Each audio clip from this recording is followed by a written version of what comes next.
Couché dans une mangeoire, le petit Jésus illumine la crèche de sa présence. C'est la symbolique de la Noël reprise ici à la cathédrale Notre-Dame de l'Immaculée Conception à Porto Novo en cette nuit de la Nativité. Monseigneur Aristide Gonzalo, évêque du diocèse de Porto Novo, préside cette célébration eucharistique qui marque le retour du Gloria dans la liturgie.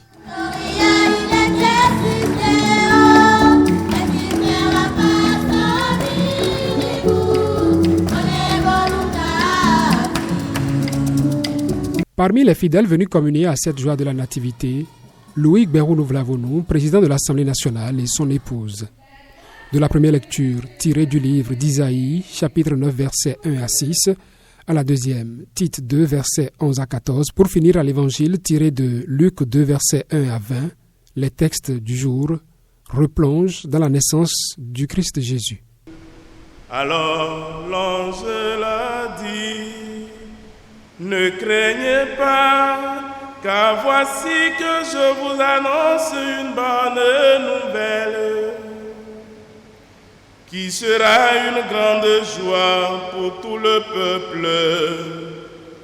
Aujourd'hui, dans la ville de David, vous est né un sauveur, qui est le Christ, le Seigneur. Dieu entre dans les ténèbres de notre monde pour les dissiper et pour nous sauver. Dans cette nuit, tout devient source d'espérance.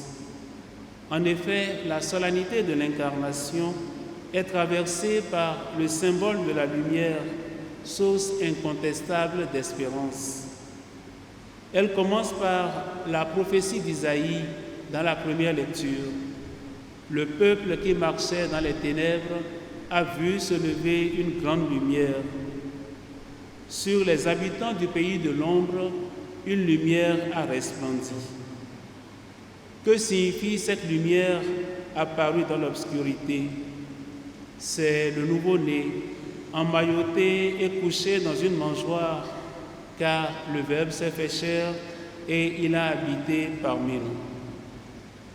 Comme nous le rappelle le pape François dans son encyclique Dilexit Nos sur l'amour humain et divin du cœur de Jésus, Dieu a voulu entrer dans notre condition historique. Dieu a voulu devenir histoire et partager notre cheminement terrestre. Le cheminement terrestre du Christ finira à la croix. Le mémorial de sa passion a été rappelé au cœur de cette célébration eucharistique. Les fidèles ont communié à son corps et à son sang, offert pour le salut du monde.